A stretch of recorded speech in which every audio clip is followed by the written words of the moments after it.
So hi my dear students. So 2 సెమిస్టర్లు అయిపోయాయి. First year complete అయిపోయాయి.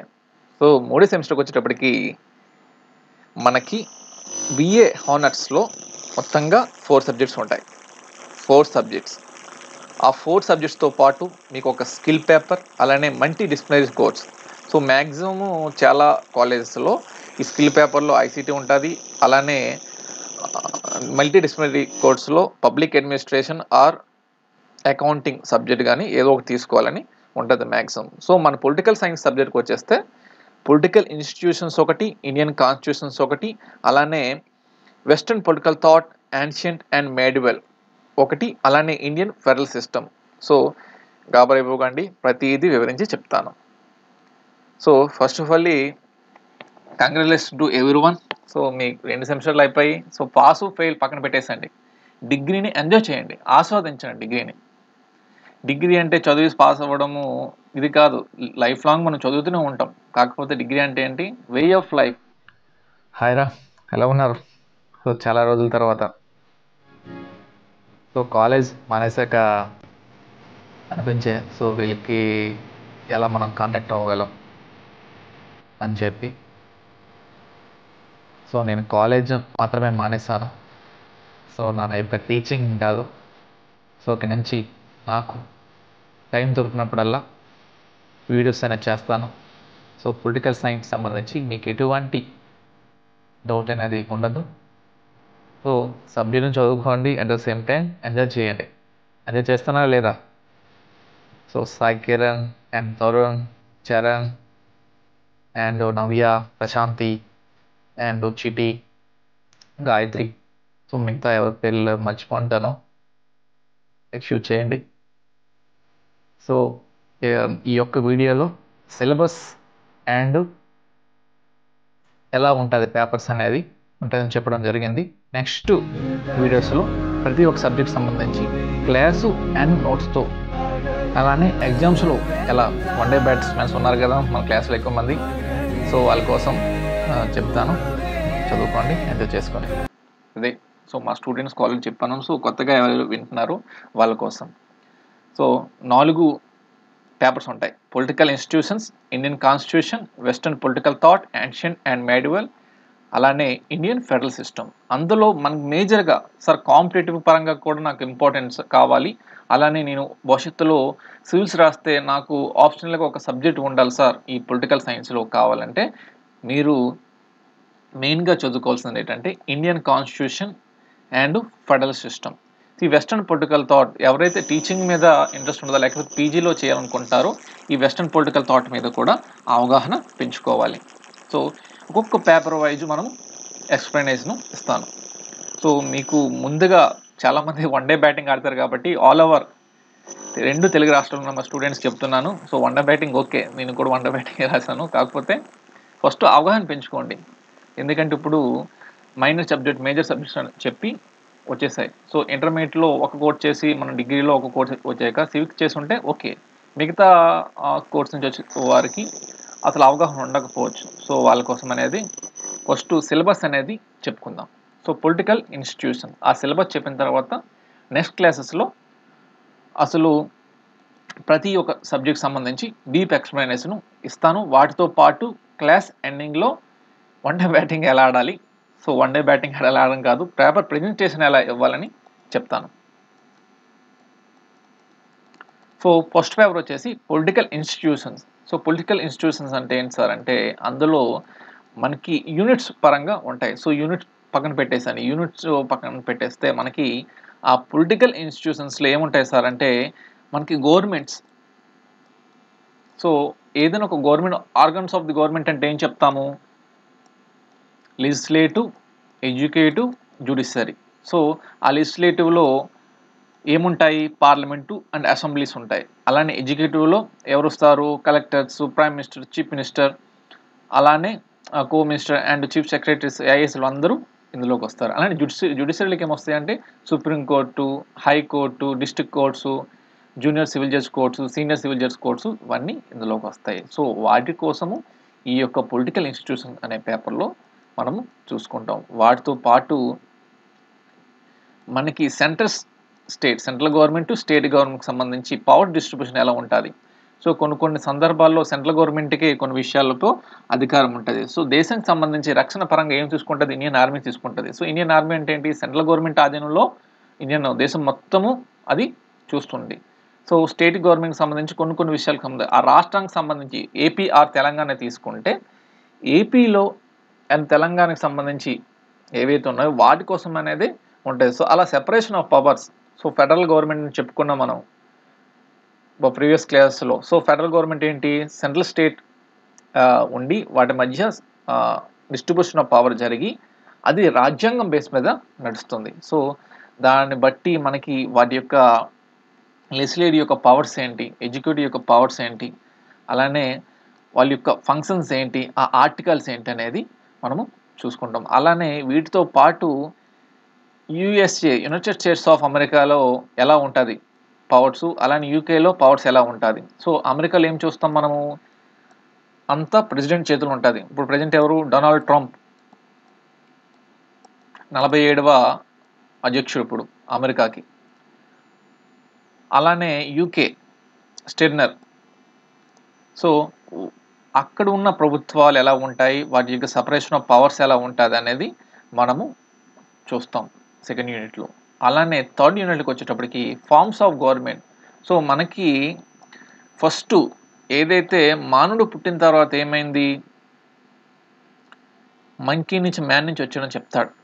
So man నుంచి ఏమయ్యాడు, ఎలా బయాలజికల్గా ఫీమేల్ మేల్ అని పుట్టారని చెప్తారు. సో అలా వాళ్ళు హిల్స్లో, మౌంటైన్స్లో, కొండల్లో ఉండిన తర్వాత ఫ్యామిలీ పెరిగే కొద్దీ ఒక సారవంతమైన నేలకు వచ్చేసి జీవనం ప్రారంభించారు. తర్వాత అప్పుడు ప్రారంభించేటప్పుడు అక్కడున్న వనరులతో, రిసోర్సెస్తో జీవనం గడిపేవారు. సో అలా జీవనం గడిపిన తర్వాత ఏమైంది, వాళ్ళకి మధ్య ఫ్యామిలీస్ పెరిగే కొద్దీ గొడవలు ప్రారంభమయ్యాయి. గొడవలు ప్రారంభమైన తర్వాత వాళ్ళ నుంచి ఒక నాయకుని ఎన్నుకోవాలని చెప్పి ఒక అధిపతిని పెట్టుకున్నారు. వాళ్ళే తర్వాత కాలంలో రాజులు అయ్యారు, తర్వాత నియంతలు అయ్యారు. సో ఆ రాజులు నియంతలు అయిన తర్వాత మనకేమై రిలీజియస్ బేస్ మీద గవర్నమెంట్స్ అనేవి స్టార్ట్ అయ్యాయి.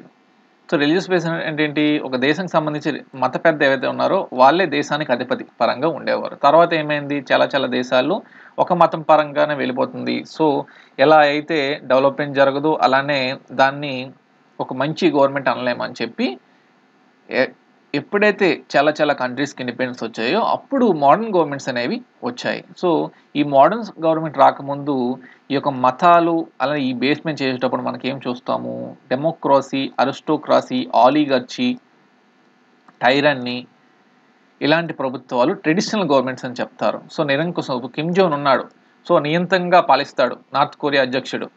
సో దాన్ని టైరన్నీ అని చెప్తాము. సో క్రూర పాలన అని చెప్తాము.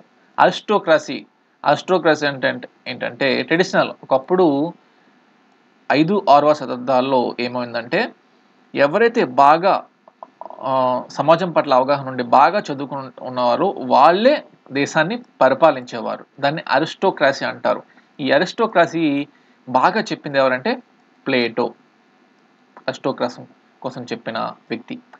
అలానే పాలిటీ. సో సమాజంలో లోయర్ ఆర్డర్కి, అప్పర్ ఆర్డర్కి, సో ఉన్న వాళ్ళకి లేని వాళ్ళకి సమన్వయపరుస్తూ పాలిటీ అనేది ఒక మంచి గవర్నమెంట్ అని అరిస్టాటిల్ చెప్పారు. సో ఇవన్నీ ట్రెడిషనల్ గవర్నమెంట్స్కి వస్తాయి. ఇప్పుడు ఈ ఇండియా అయితే ఈస్ట్ ఇండియా పరిపాలించింది, తర్వాత బ్రిటిష్ వారు పరిపాలించి చెప్తారు. సో ఈస్ట్ ఇండియా బ్రిటిష్ వారు పరిపాలించిన తర్వాత ఇండియాకి స్వతంత్రం వచ్చిన తర్వాత మనకంటూ న్యూ గవర్నమెంట్, అది డెమోక్రాటిక్గా మనమే పరిపాలించుకోవాలని చెప్పి డెమోక్రాటిక్ సిస్టము అలానే ఫెడరల్ సిస్టమ్ అనేది ఇండియాలో తెచ్చుకున్నాం. సో అలా ప్రపంచ దేశాల్లో ప్రతి ఒక్క కంట్రీ అలానే తెచ్చుకుంది. అలానే తెచ్చుకునేటప్పుడు రకరకాల గవర్నమెంట్స్ అనేవి వచ్చాయి. అలాంటి రకరకాల గవర్నమెంట్స్ వచ్చేటప్పటికి ట్రెడిషనల్ గవర్నమెంట్స్లో బాగా చెప్పిన వ్యక్తి ఎవరంటే అరిస్టాటిల్. అలానే మోడర్న్ గవర్నమెంట్స్లో బాగా చెప్పిన వారు ఎవరంటే స్టీఫాన్ లీకాక్ ప్రభుత్వాల వర్గీకరణ అని చెప్తారు. సో ఈ స్టీఫెన్ లీకాక్ ఆయన మోడర్న్ గవర్నమెంట్స్ కోసము, అలాంటి జేఆర్ సిరిల్ ఆయన మోడర్న్ గవర్నమెంట్స్ కోసం చెప్పారు. అలాంటి మోడర్న్ గవర్నమెంట్స్లో మనకు ఉండేవి ఏంటంటే unitary form of government, federal form of government, parliamentary form of government, presidential form of government. So unitary form of government అంటే ఏంటి సార్ అంటే మొత్తం దేశానికి సంబంధించిన అధికారం మొత్తం ఒకరి చేతుల్లో ఉంటుంది. దాన్నే యూనిటరీ ఫార్మ్ ఆఫ్ గవర్నమెంట్ అంటారు. ఈ వీళ్ళ యొక్క విధులు బట్టి ఎక్కువ వర్క్ బట్టి లోడ్ ఉంటే మధ్యలో స్టేట్ గవర్నమెంట్స్ అనేవి పెట్టుకోవచ్చు. దాన్ని యూనిటరీ ఫార్మ్ ఆఫ్ గవర్నమెంట్ అంటారు. అలాంటి యూనిటరీ ఫార్మ్ ఆఫ్ గవర్నమెంట్స్ అంటే ఏంటి? వాటి యొక్క మెరిట్స్ ఏంటి? డీమెరిట్స్ ఏంటి? ఈజీగా మీరు కొడతారు కదా ఎగ్జామ్స్‌లో. సో, దానికి చెప్పక్కర్లేదు. ఇక ఫెడరల్ ఫార్మ్ ఆఫ్ గవర్నమెంట్ అంటే ఏంటంటే, మనకి ఇండిపెండెన్స్ వచ్చేసాయి చాలా దేశాలకి. దేశాలకొచ్చిన తర్వాత చిన్న చిన్న స్టేట్స్‌ని విడిచిపెట్టి వెళ్ళిపోయారు బ్రిటిష్ వారు. అలానే కింగ్స్ కూడా. సో, అలా విడిచిపెట్టి వెళ్ళిన తర్వాత ఒక స్టేట్‌లో అంటే ఒక కంట్రీలో పొలిటికల్ సైన్స్ లాంగ్వేజ్‌లో స్టేట్ అంటే కంట్రీ అని అర్థం. సో, స్టేట్ అనేది విడిచిపెట్టి వెళ్ళిన తర్వాత ఒక దగ్గర వాటర్ దొరికితే ఒక దగ్గర వాటర్ ఉండదు. ఒక దగ్గర ఆహారం దొరికితే ఒక దగ్గర పంటలు పండవు. సో, ఇలా దొరకకపోయినప్పుడు ఇలా ఉంటే కాదు. సో, అందరము ఒకే దేశంగా ఏర్పడితే ఒక దగ్గర లేనిది ఒకరికి ఇవ్వవచ్చు అని చెప్పి ఒక అగ్రీమెంట్ చేసుకున్నారు. దాన్నే ఫోడస్ ఫెడరల్ అనే పదం ఫోడస్ అనే లాటిన్ పదం నుంచి వచ్చింది. సో, ఆ ఫోడస్ అంటే ట్రీటీ ఆర్ అగ్రీమెంట్. సో, అలా ఏర్పడిన ప్రభుత్వాలే అలాంటి ఏర్పడిన ప్రభుత్వ విధానమే అమెరికాలో మనం చూస్తున్నాం. కెనడాలో చూస్తున్నాం. స్విట్జర్లాండ్‌లో చూస్తున్నాం. అలానే ఆస్ట్రేలియాలో కూడా చూస్తున్నాం. సో, అలాంటి గవర్నమెంట్స్ కోసం మనము తర్వాత క్లాసుల్లో చెప్పుకుంటాం. సో, దాని యొక్క అడ్వాంటేజెస్ ఏంటి? డిసడ్వాంటేజెస్ ఏంటి అనేది మనం మాట్లాడుకుంటాం. ఇక parliamentary form of government. India and బ్రిటన్‌లో చూస్తాం మనం పార్లమెంటరీ. సో, లోక్‌సభ, రాజ్యసభ, రాష్ట్రపతి. సో, పార్లమెంట్ అని చెప్తారు. అలానే presidential form of government. So, దేశానికి మొత్తం అధిపతి ఒక్కడే. సో, అలాంటి దీంట్లో లెజిస్లేటివ్‌కి, ఎగ్జిక్యూటివ్స్‌కి, జ్యుడిషియరీ అనేది ఉండేటప్పుడు లెజిస్లేటివ్‌కి, ఎగ్జిక్యూటివ్‌కి వచ్చేటప్పుడు ఎవరు ఒక లెజిస్లేటివ్ తప్పు చేస్తే దాని మీద చర్య తీసుకునే అధికారము ఎగ్జిక్యూటివ్ మీద ఉంటది. ఎగ్జిక్యూటివ్ మీద అంటే లెజిస్లేటివ్. సో, ఒకరికొకరు సంబంధం లేకుండా ఈ యొక్క ప్రెసిడెన్షియల్ ఫార్మ్ ఆఫ్ గవర్నమెంట్‌లో మనం చూడవచ్చు. ఈ ప్రెసిడెన్షియల్ ఫార్మ్ ఆఫ్ గవర్నమెంట్ మనం ఎక్కడ చూడవచ్చు అంటే అమెరికాలో చూడవచ్చు. అలానే సౌత్ కొరియాలో కూడా చూడవచ్చు. అలానే డెమోక్రసీ. సో, డెమోక్రసీ అంటే ఏంటి? దాని యొక్క అర్థాలు, అలానే theory of and principles of democracy, types of democracy. Types of democracy అంటే direct democracy, indirect democracy. Direct డెమోక్రసీలో మనం ఏం చూస్తామంటే ప్రజలు నేరుగా రాజకీయ నాయకులు ఎన్నుకుంటారు. అలానే రాజకీయ నాయకులు తప్పులు చేస్తే ఆ రాజకీయ నాయకులు తీసే అధికారాన్ని డైరెక్ట్ డెమోక్రసీ అంటారు. ఆ రాజకీయ నాయకులు తప్పులు చేసి తీసే అధికారాన్ని డైరెక్ట్ డెమోక్రసీ అని చెప్తారు. ఈ డైరెక్ట్ డెమోక్రసీ వచ్చేటప్పటికి జస్ట్ వెయిట్ పోస్ట్ ఫార్వర్డ్ కోట్లే.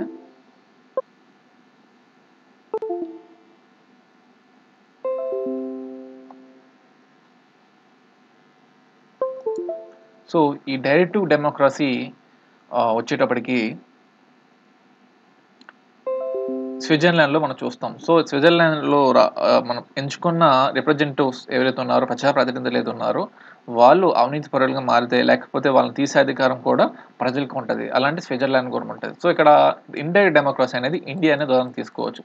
సో, మనము రాజకీయ నాయకుల్ని ఎన్నుకుంటాం. కాకపోతే తీసే అధికారం మనకు ఉండదు. అదే ఇండైరెక్ట్ డెమోక్రసీ. సో, అలాంటి డెమోక్రసీ కోసము ఈ యొక్క పొలిటికల్ ఇన్స్టిట్యూట్స్ అనే పేపర్‌లో మనం చూస్తాం. అలానే పొలిటికల్ పార్టీస్ కోసం చూసుకుంటాం. ప్రెజర్ గ్రూప్స్ అంటే ప్రభుత్వంపై ఒత్తిడి తెచ్చే ఏవైతే ఉంటాయో వాళ్ళు కొన్ని మూవ్‌మెంట్ చేస్తారు గదా!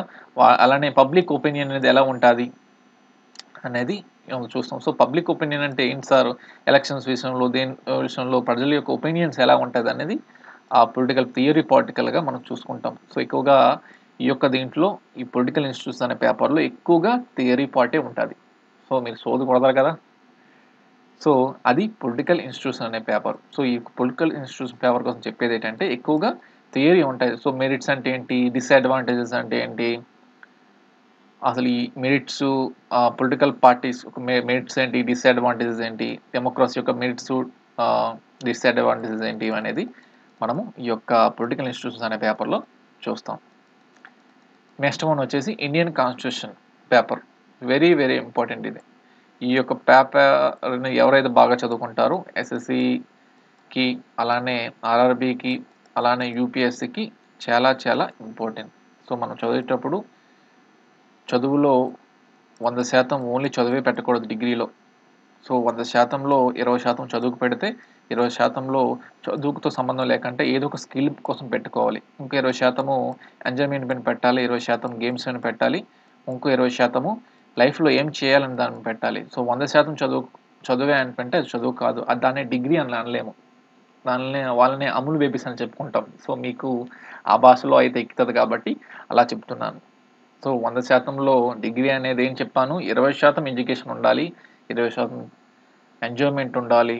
20% వేరే స్కిల్ మీద పెట్టాలి. 20% లైఫ్‌లో ఏం చేయాలనేది ఒక సెట్ ఆఫ్ గోల్ అనేది పెట్టుకోవాలి. అలాంటి డిగ్రీ అనేది ఒక ఈ 3 ఇయర్స్‌లో ఆల్రెడీ మీరు ఒక 1 ఇయర్ కంప్లీట్ చేసుకున్నారు. ఈ యొక్క 2 ఇయర్స్ ఉంది కాబట్టి ఒక మంచి ఫ్రెండ్స్ అనేవారు ఈ యొక్క ఎడ్యుకేషన్ దొరుకుతారు. ప్రొఫెసర్స్ ఈ యొక్క ఎడ్యుకేషన్‌లోనే దొరుకుతారు.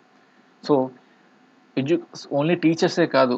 సో, మన చుట్టూ ఉన్న సొసైటీలో ఉన్న ఏ ఒక్క పర్సన్ నుంచైనా మనం ఏదో ఒకటి నేర్చుకుంటాం. అందుకోసమనే కమ్యూనికేట్ అవ్వండి. ఈ డిగ్రీలో మీకు 3 ఇయర్స్ కోర్స్ పెట్టడానికి మెయిన్ రీజన్ ఏంటంటే, భారత ప్రభుత్వం ఏదో తెలియక కాదు ఈ 3 ఇయర్స్ అనే ప్రోగ్రామ్ పెట్టింది. 3 ఇయర్స్ ప్రోగ్రామ్‌లో లైఫ్ అంటే ఏంటి మనకు అవగాహన వస్తదని చెప్పి. కాకపోతే మనకి కార్పొరేట్ అలాగా పెరిగిపోవడం బట్టి సెమిస్టర్స్ రాసామా, అయిపోయిందా అంతవరకే ఉంటుంది. దాని మీద మనకి ఫీడ్‌బ్యాక్ అనేది గవర్నమెంట్స్‌కి ఉండట్లేదు. ఒక ఫిన్లాండ్ చూస్తే 7 ఇయర్స్ వచ్చాకే స్కూల్లోకి పిల్లలు వేస్తారు. అదే ఇండియా చూస్తే 3 ఇయర్స్‌కే వేస్తారు. యూట్యూబ్స్‌లో మనం చూస్తుంటాం కదా! పిల్లలకి 2 చెయ్యిలు, 2 కాళ్ళు పెట్టుకొని తల్లిదండ్రులు ఈ స్కూల్‌కి పంపుతుంటారు. సో, ఆ 3 ఇయర్స్‌లో వేసేటప్పటికి ఆ పిల్లవాడికి ఏమవుతది? ఏమీ తెలియదు. అసలు first parents human relations, life అంటే ఏంటి అనేది అవగాహన రావాలి. సో, ప్రపంచ దేశాల్లో మిగతా దేశాలకి ఇండియాకున్న మధ్య ఉన్న తేడా అదే. కాకపోతే మన భారతీయ ఎడ్యుకేషన్ అనేది గొప్పది. కాకపోతే దాని మీద ఫీడ్‌బ్యాక్ ఉండట్లేదు. సో, 3 ఇయర్స్ ప్రోగ్రామ్ పెట్టాం. పిల్లలకి ఇంక వేరే స్కిల్స్ కావాలా?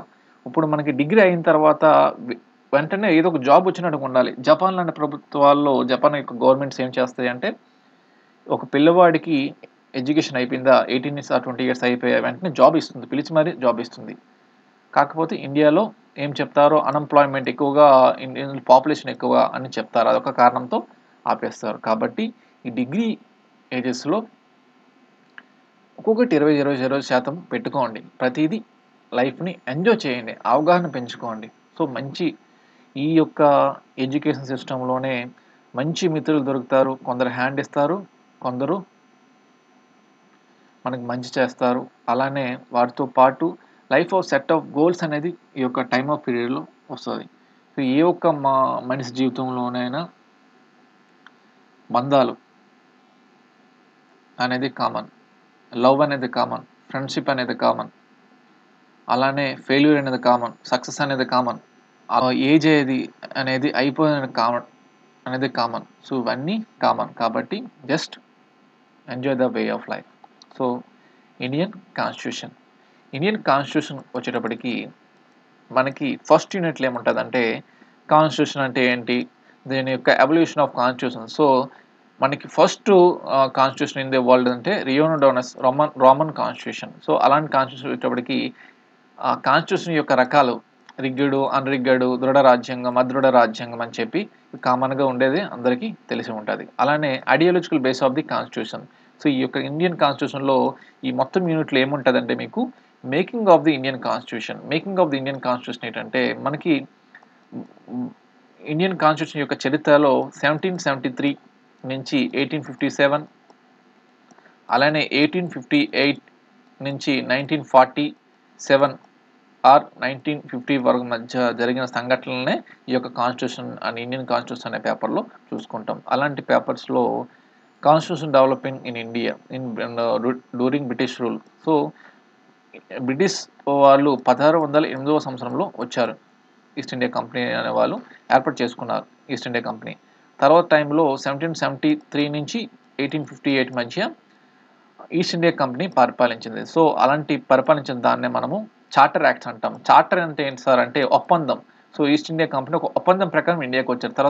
తర్వాత అలాగా ఇండియాని ఆక్రమించి పరిపాలించారు. కాబట్టి ఒక ఒప్పందం ప్రకారం వచ్చింది కాబట్టి వచ్చిన చట్టాలని చార్టర్ యాక్ట్స్ అంటారు. సో, అలా చార్టర్ యాక్ట్స్ అనేది మొట్టమొదటి యాక్ట్ వచ్చేసి రెగ్యులేటింగ్ యాక్ట్. దానితో మన భారత రాజ్యాంగ ఇండియన్ కాన్స్టిట్యూషన్ చరిత్ర అనేది స్టార్ట్ అవుతుందని చరిత్రకారులు చెప్తున్నారు.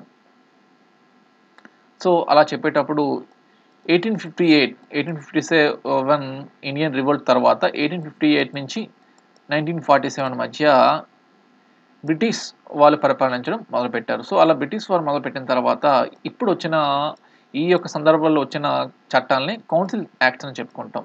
సో అలా చార్టర్ యాక్ట్స్ అంటే 1773 ఇటు నుంచి 1857, అలానే కౌన్సిల్స్ యాక్ట్స్ అంటే 1858 నుంచి 1947 మధ్య ఆ యొక్క ఏ సంఘటనలు జరిగాయనేది ఈ యొక్క పేపర్స్లో చూసుకుంటాం. అలానే making of the Indian constitution assembly కోసం చూసుకుంటాం. అందులో nature and composition, constitution assembly అనేది ఎలా ఫామ్ అయింది, అలానే ఇండియన్ కాన్స్టిట్యూషన్ యొక్క ప్రియంబల్. సో మీకు క్లాసుల్లో వచ్చేటప్పుడు నేను చాలాసార్లు చదివించాను ప్రియంబల్. ఎందుకు చదివించానంటే ఇప్పుడున్న జనరేషన్కి రాజ్యాంగంపై అవగాహన ఉండాలి. ఈ యొక్క రాజ్యాంగం కోసం తెలియకే ఇప్పుడు వరకు అర్హత ఉన్నవారు కాకుండా అర్హత లేని వారు పరిపాలిస్తున్నారు. సో అర్హత లేని వారు పరిపాలించాలంటే చదువుకోలేని వారు అని అర్థం కాదు. ఆల్రెడీ చదువుకోనుండి రాజ్యాంగం కోసం తెలుసుకుని లేని వాళ్ళే అర్హత లేనివారు నా దృష్టిలో. అది అందుకోసమనే రాజ్యాంగం మీద అవగాహన ఉంచుకోండి. సపోజు మనము రోడ్డు పైన వెళ్ళేటప్పుడు ఏదైనా ఒక పోలీస్ అధికారి బండి ఆపితే ఏం చేయాలి? అసలు ఒకవేళ అరెస్ట్ చేస్తే ఒక పోలీస్ ఆఫీసర్ కానీ ఏదో ఒక సందర్భంలో మనం అరెస్ట్ చేస్తే మన అరెస్ట్ అనేది ఇల్లీగల్ అయితే దాన్ని ఎలా ఎదుర్కోవాలని చెప్పే ప్రతిదీ మన రాజ్యాంగంలోనే ఉంటుంది. సో అలాంటి రాజ్యాంగం కోసం అనేది తెలుసుకోండి. అలాంటి రాజ్యాంగం కోసం Indian government Indian constitution, Indian original constitution అంటే గూగుల్లో కొడితే ఫస్ట్ వెబ్సైట్ చూపిస్తుంది.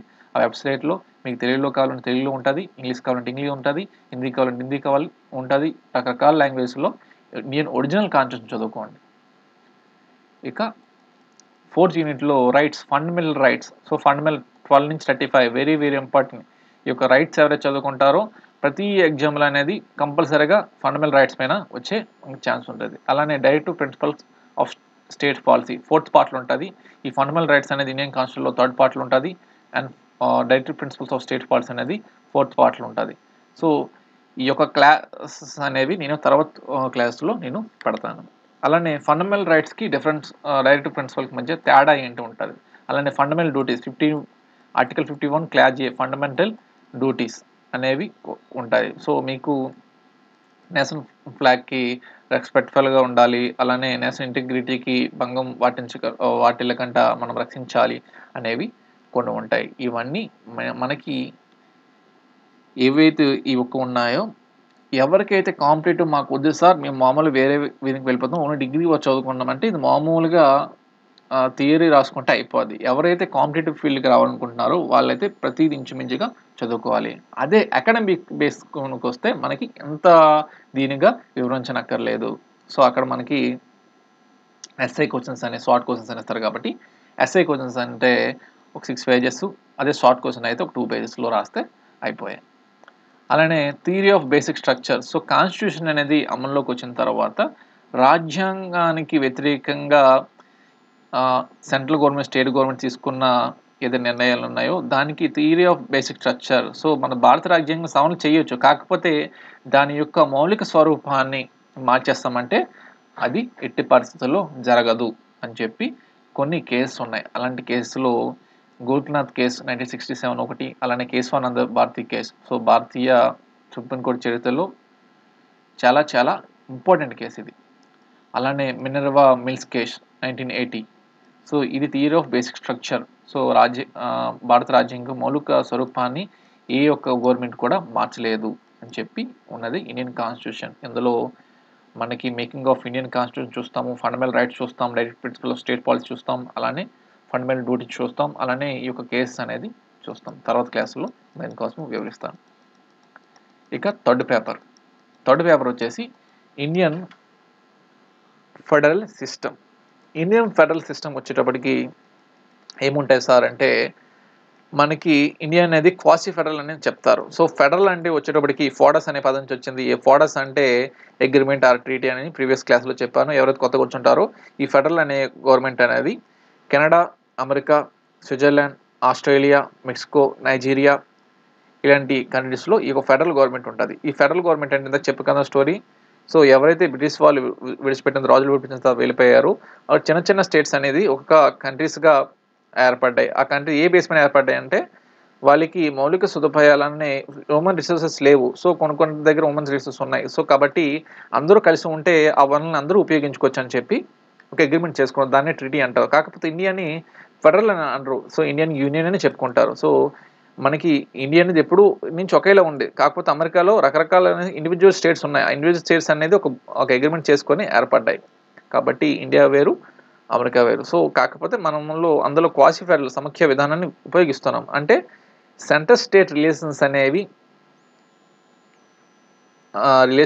కొనసాగిస్తూ, అంటే ఒక దేశంలో సెంట్రల్ గవర్నమెంట్ ఉంటది, స్టేట్ గవర్నమెంట్ ఉంటది. వాటి మధ్య పవర్ డిస్ట్రిబ్యూషన్ జరిగి అది ఏ బేస్ మీద నడుస్తదంటే రాజ్యాంగం బేస్ మీద నడుస్తది. కాన్స్టిట్యూషన్ బేస్ మీద నడుస్తది. సంవిధానం అంటారు, కాన్స్టిట్యూషన్ అంటారు, రాజ్యాంగం అంటారు. అలానే ఆర్టికల్స్‌ని ప్రకరణ, అధికరణ అని చెప్పుకుంటారు. సో, ఇలా ఫెడరల్ గవర్నమెంట్స్ అనేది ఈ యొక్క పేపర్‌లో చూస్తాం. అలాంటి చెప్పేటప్పుడు centre state relations 11th part Indian కాన్స్టిట్యూషన్‌లో 11th పార్ట్. అలానే సెంటర్ స్టేట్ రిలేషన్స్ అడ్మినిస్ట్రేటివ్,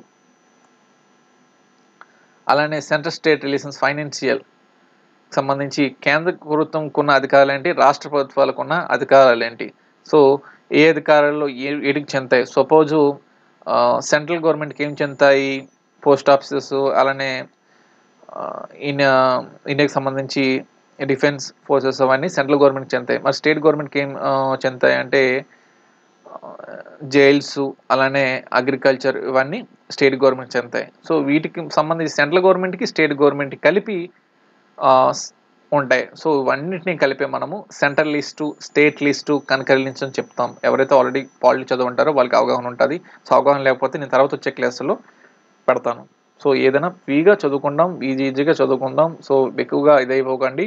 నేను ఎగ్జామ్స్‌కి దగ్గరలో లేకపోతే నాకు ఖాళీ ఉన్న టైంలో ప్రతి ఒక్క పేపర్‌ను క్లాస్ పేపర్ వివరిస్తూ, అలానే ఎగ్జామ్‌లో ఎలా రాయాలని చెప్తాను.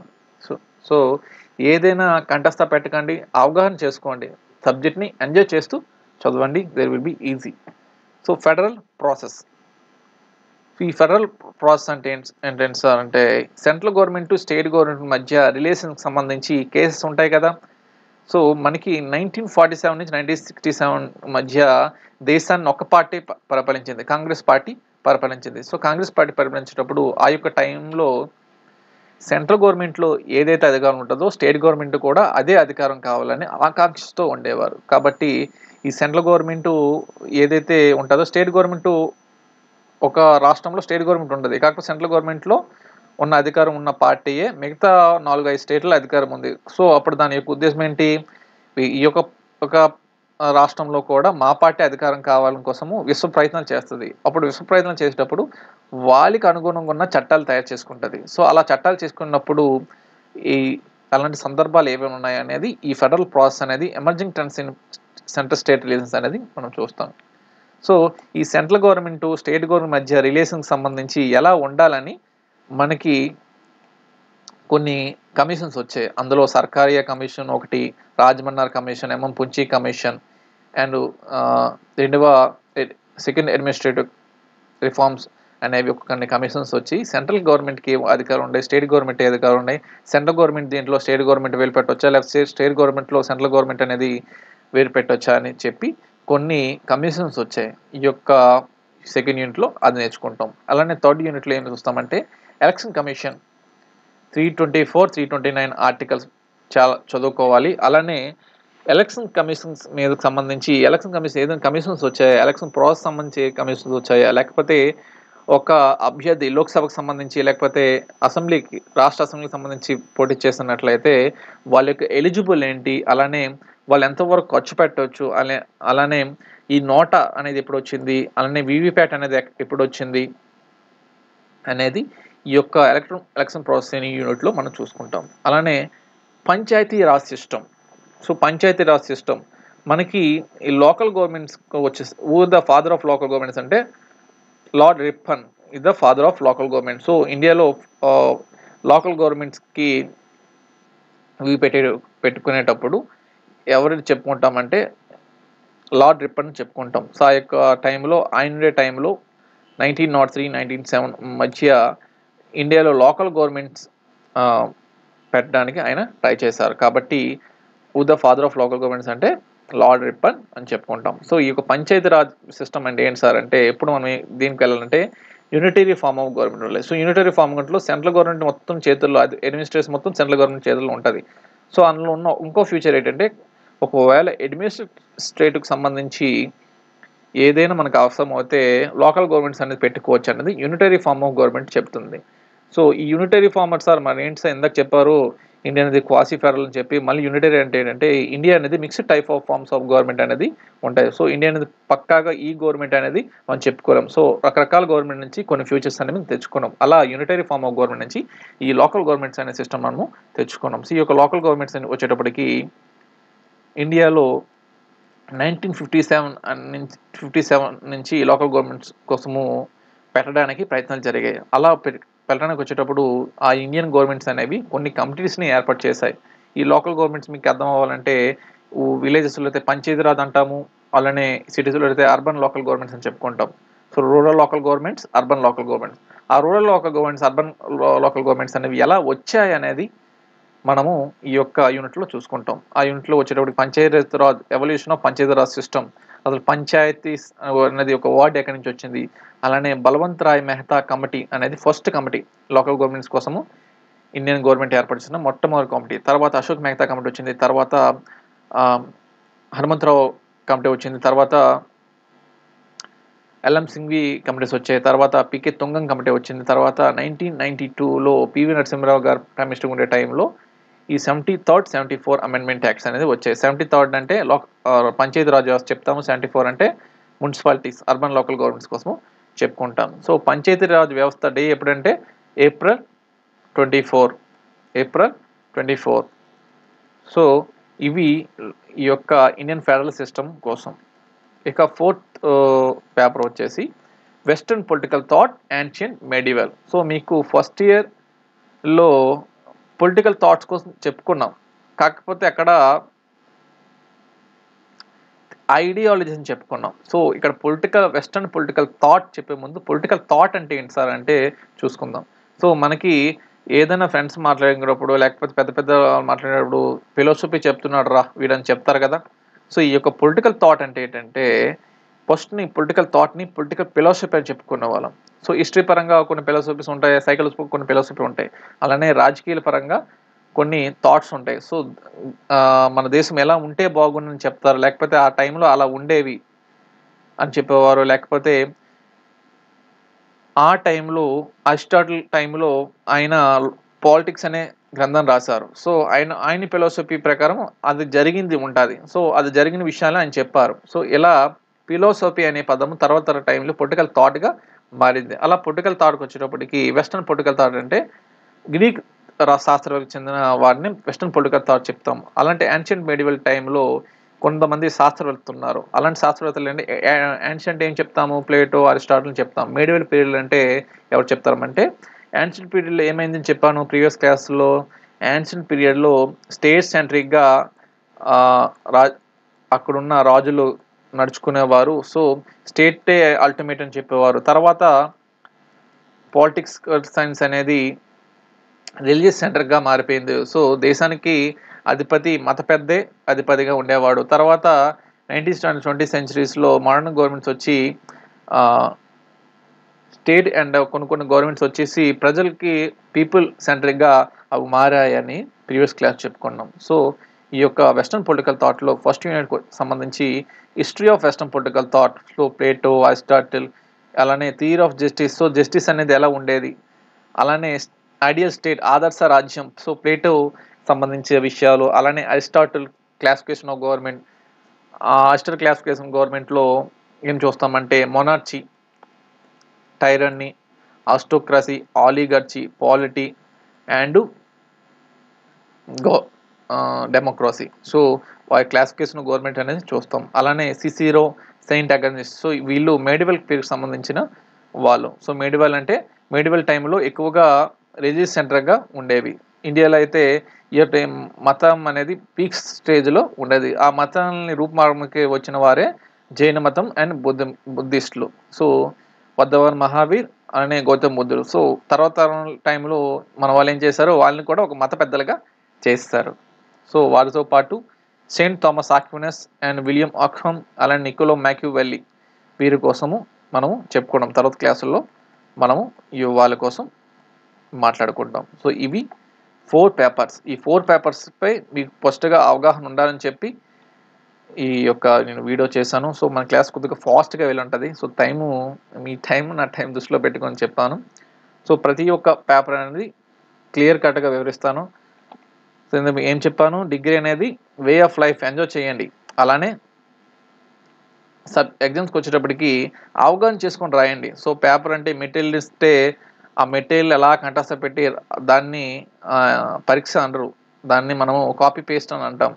సో ఎగ్జామ్స్ అంటే ఇప్పటికీ చెప్తున్నాను, ఎగ్జామ్స్ అంటే మనం క్లాస్లో ఏం నేర్చుకున్నాము, లేకపోతే వివిధ బుక్కులు చదువు ఏం నేర్చుకున్నాము, మనం ఏం అర్థం చేసుకున్నాం, మనం అర్థం చేసుకున్నది పేపర్ ప్రజెంటేషన్, అదే ఎగ్జామ్. గవర్నమెంట్స్ కూడా అవే పెడుతున్నాయి. సో మన పేపర్ దిద్దే వాళ్ళు కూడా మారిపోతున్నారు. సో ఇన్ని పేజీలు 32 పేజీలు నింపాడా, 31 పేజీలు నింపాడా, పాస్ చేస్తామా, అదే మూమెంట్లు ఉన్నారు. సో మీకు ఏం అర్థమైందో అదే రాయడమే ఎగ్జామ్. సో ఇక్కడ మనకి మార్క్స్ అనేది ఇంపార్టెంట్ కాదు. సో ఏదైతే మనకి ప్రెజెంటేషన్, వే ఆఫ్ ప్రెజెంటేషనే ఎగ్జామ్స్ పేపర్ దిద్దే వాళ్ళు చూస్తారు. సో అది దృష్టిలో పెట్టుకొని చదువుకోండి. Wish you all the best for your examinations. జై హింద్.